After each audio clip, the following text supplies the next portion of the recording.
Ciao Dear Hearts. That's CIAODEARHEARTS for closed captioning because they don't seem to be able to get it right. But that's okay. Today I am in the studio and I am painting, and I wanted to share with you, this is my reference photo. So I always use a reference photo, and it's the photos that come from my garden. So just kind of like, Monet painting in his garden.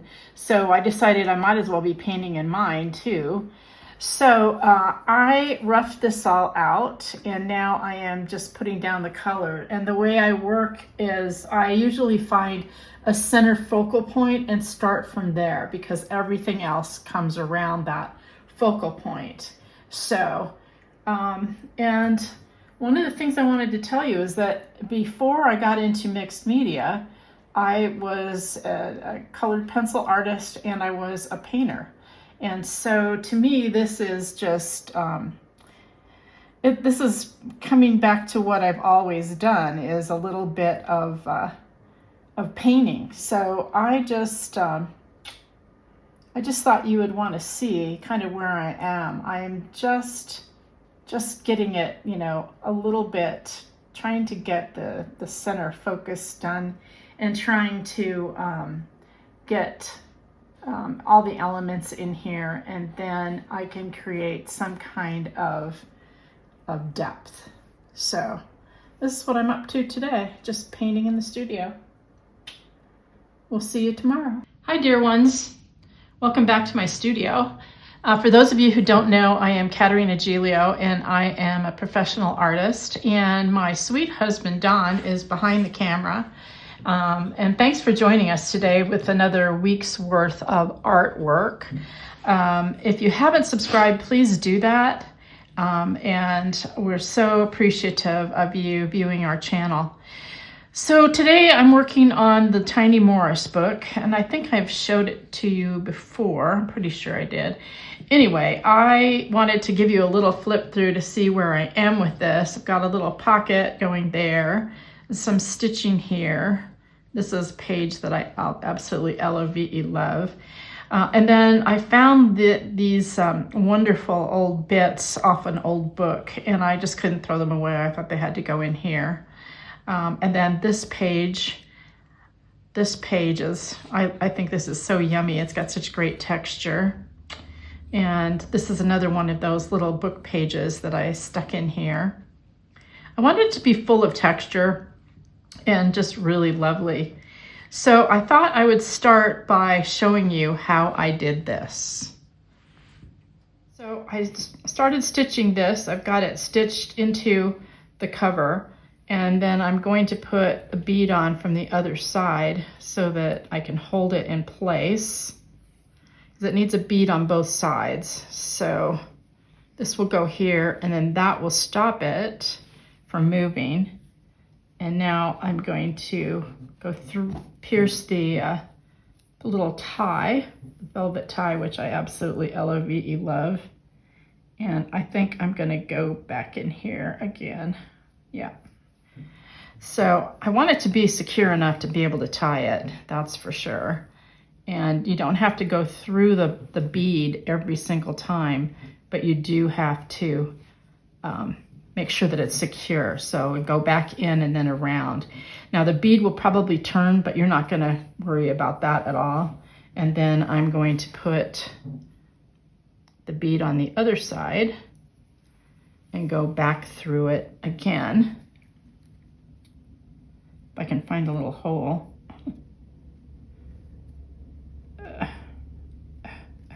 There we go. Okay. And that's how I do it. So just thought you'd want to see that, and I will finish that up later. I absolutely love this tiny little Morris book. I've always been a fan of William Morris and his wife Jane. She was a pre-Raphaelite. She was one of their models. Anyway, so I just thought it would be so lovely to do a book on Morris and his fabric. And when I found this little it was literally a tiny scraplet. I can't remember where I got it, if someone gave it to me or if I found it at the thrift store. But I really love the way it's turning out. So I'm thinking that that it's going to be quite charming and sweet, but not pretentious.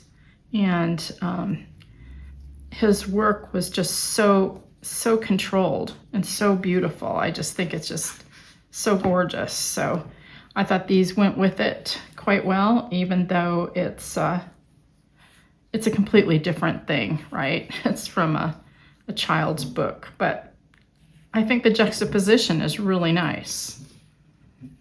So,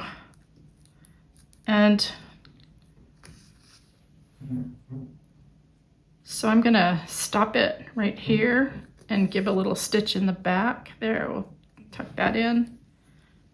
And there we go. And I'm gonna come back to this another time because I think it needs a bit more stitching.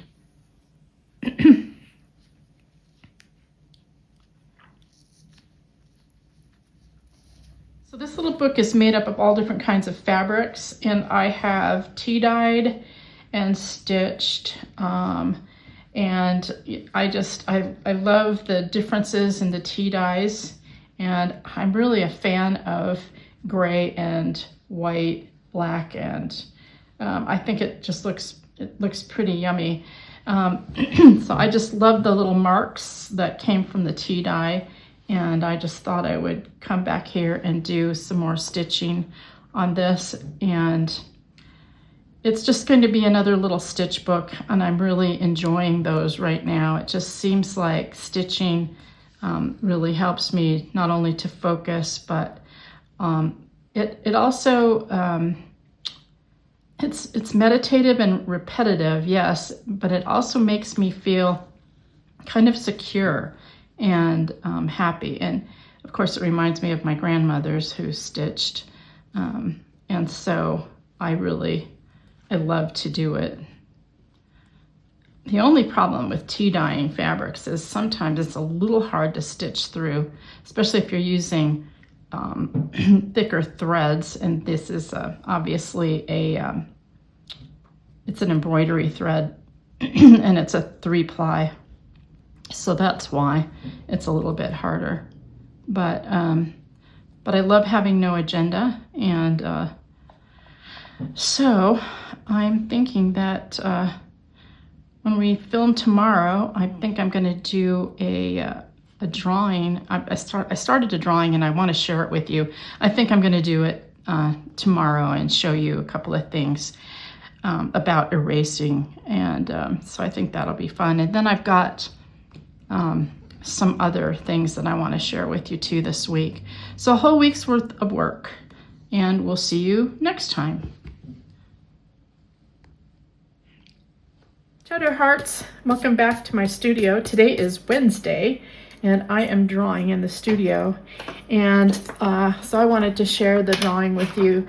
This is my reference photo that I'm using, and what I usually do is use it as a reference to get the whole shape scoped out on the page, and then I usually change it the way I want it. So I wanted her to have long hair, and so I changed that. And drawing, you know, I usually do mixed media one day and then fine art the next day, and then mixed media. I usually take turns with them just because drawing really helps me to see. In fact, when I was in school, the thing that my drawing teacher told me was draw what you see, not what you think you see. And that makes a huge difference in you know, in your artwork. And I like doing you know, different things because it kind of helps me focus. I don't even know how to describe it, but And I probably have a little bit of ADHD because I can't stay focused on one thing for any super length of time. But anyway, so today I'm drawing. It's colored pencil, and I'm using an eraser. And I usually use an old paintbrush to get rid of all the little crumblets and anything that's left from the colored pencil. And then I wanted to talk to you about erasure too, because, you know, in your drawing, if you look at your reference photo, there are some areas that are quite very light. So I'm allowing that white paper to shine through in those areas and darkening around it. And I think if you plan your drawing out so that it does that, it will be most helpful to you, so you won't have to do a lot of erasing. You might still have to do some, like I notice here. I'll probably have to do that. And then the other thing is I'm going to be blending in with a white pencil and getting all my colors together. And this always helps me to relax. The blending especially is like a wonderfully meditative process. If you don't draw, then what I say is get a sketchbook and just draw a pencil. Draw a little pot of something. Just play with it every single day, and you'll get better and better. Ciao, dear ones. Hey, thanks for all the subscriptions. We've had so many subscriptions lately, and we so appreciate your viewership. Also, there's a little, what's that little button called again? It's not a vibe button, it's a hype button. If you push the hype button, that really helps our channel too. So today I'm working on my wordsmith book, and I have decided that I'm going to put some gesso on here. I'm trying to take my time on these projects, so I know that it might seem like I'm only doing a little bit, but I'm making decisions also about what I'm doing, because I don't want to rush the projects. And I don't mind if it's not exactly the right thing, because I can always, gesso over, right? So, but anyway, so I had put these down last time, and now I wanted to make them sort of disappear. And the whole point of these is to give another texture and a color. And then, but it's also, they're holding the book together because it's fabric. And so the gesso is going to also keep them, it plasticizes it. So it's going to keep it it's going to hold it, it's going to have more strength. That's all I'm trying to say. It's going to have more strength. So I'm going to get that done. And then I'm going to turn it over. Now, Lynn Doodle asked me what these pages were, what this fabric was, and that's actually handmade paper. And what I did was I painted it. So I'm going to show you, I'm going to put some on the inside too. So it was just plain handmade paper. I think it was kind of whitish, and I wanted it to have a little bit more of a cream, because this is going to be pretty white in and of itself, and I didn't want it to be super white. I'm going to add another color. I'm going to add some other interest, but right now this is where we are with this. So I just took the Titan Buff, I used a golden, and I just painted it, and then I kind of ripped it up so that it would have these nice bits to it, and it would also add to the flow of the book. I want it to flow kind of like a wave. So that was my intention with the book. And so I'm just going to glue this down here. And then I have a lot to think about with this book. So I love the enlarged print, and that is definitely something I'm going to share with you.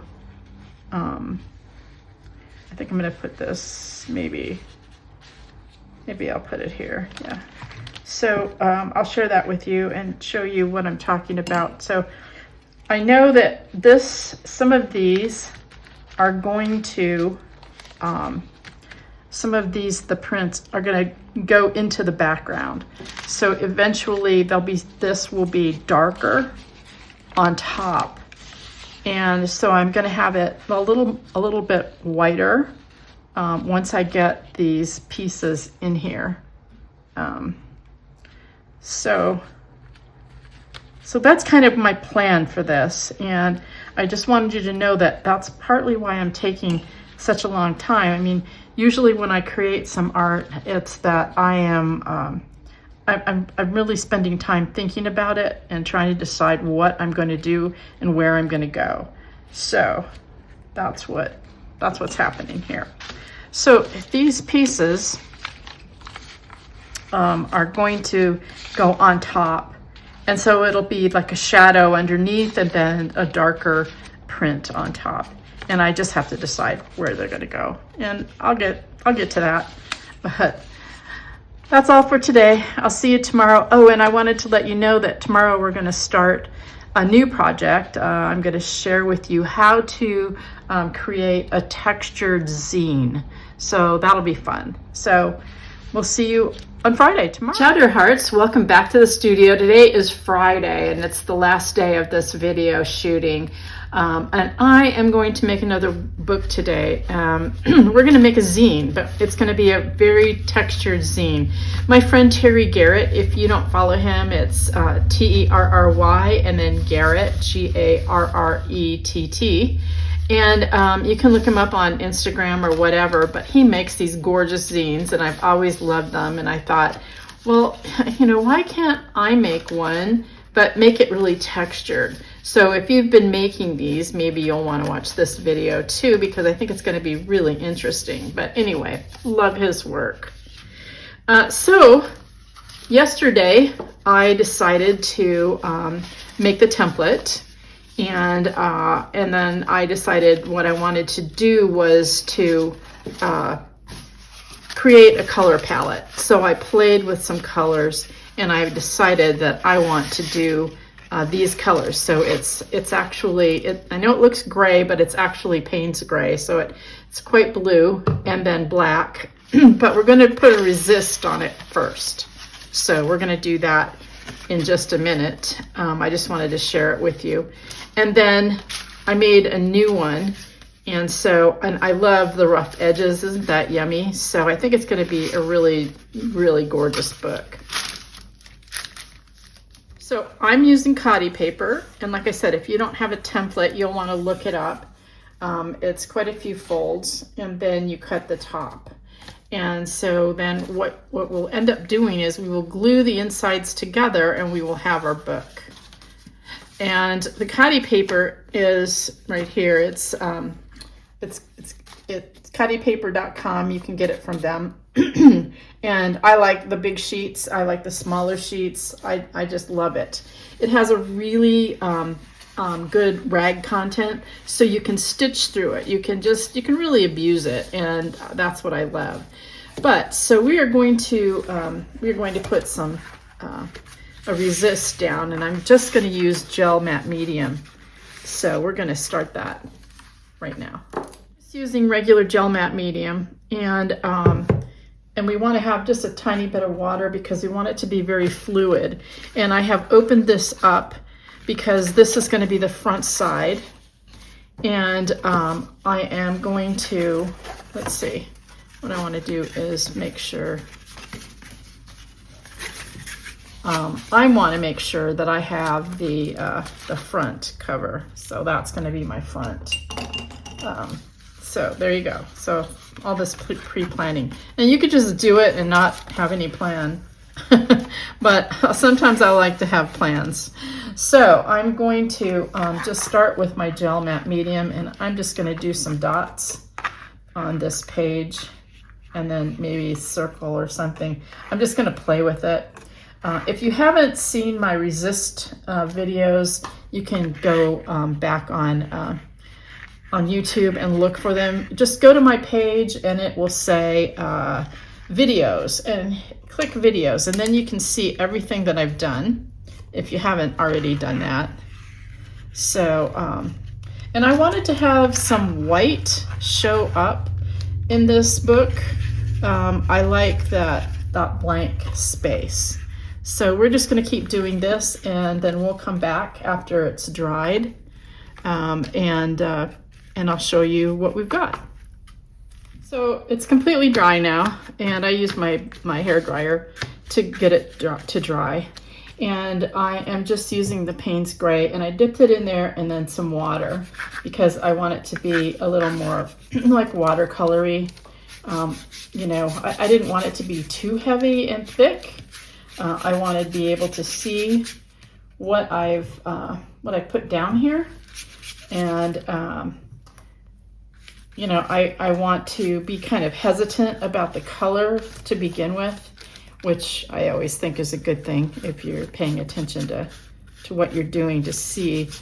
If I put it down really heavy, I mean, it'll be a completely different look, and I might want to do that sometime.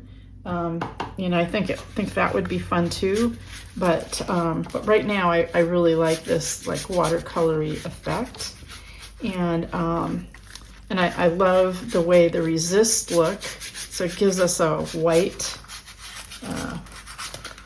you know, it allows the white of the resist to the white of the paper to show through because you've got resist on there. I love these circly things. I think they're just really cool. And let's put a little more water here. And then we're going to paint this, and then we're going to let this dry, and then we're going to come back, and we're going to emphasize some of the swirls or the marks with the black, and we're going to use the same technique. So let me just finish this up, and then we'll get onto that. So today we're basically going to get it painted and get some marks on it maybe, and then we'll be done with it for today. But you ought to do a whole video on completing the book. Oh, okay. We'll do that next week then. How's that? Perfect. Okay. That sounds good. Thank you, Don. So I adore cutty paper. I just think it's so yummy and so delicious. And you have to, of course, let it get dry. Otherwise, it'll get gushy and it won't work as well. But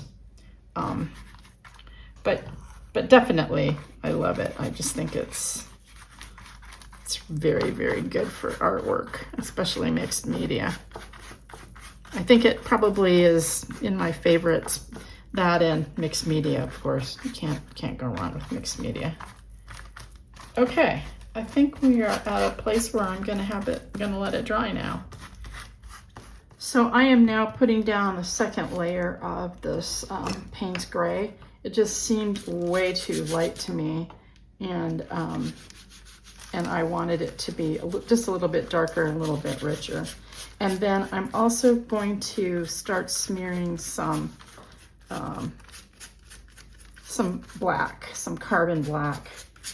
And I'm also going to lift off. And what I like to do is use a piece of paper, and then I can lift it off and then use that paper for something else. And of course, it creates some great marks too when you do that, which I really LOVE love. But I also wanted to get a rag for lifting off as well. So I'm going to use this little old towel. Okay, so I've got that. And then I'm going to start putting some black in here too.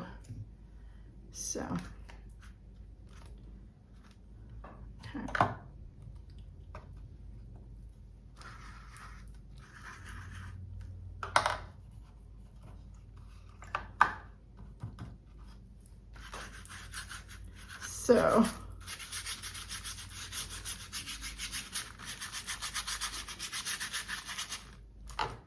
So anyway, Yeah, I think that's a great idea to use it as the next video. I think that's wonderful, and I think that's what we'll do. It'll be great to do that. Great idea, Don. You're welcome. And look, no resistance. How's that? I didn't resist it at all. I noticed. Okay, so I'm gonna finish these two, then we'll let it dry. And then I wanted to make some marks on there too, and get that done. And I don't want black on everything. And you know, you really don't have to worry about what you're doing. It's like this kind of work is like, to me, no agenda. I'm not really worried about what it's going to look like because I know it's going to be fine, right? And so I'm just, you know, painting it and having fun with it. And I wanted to use a really large brush, so that I could have a wetter kind of look to it. And then I'm going to come back with some. Oh, I think I might use some woodies on this. Yeah, I'm going to use some woodies. And if you don't know what those are, I'll show you in a little bit. But I wanted to get some more blue in here.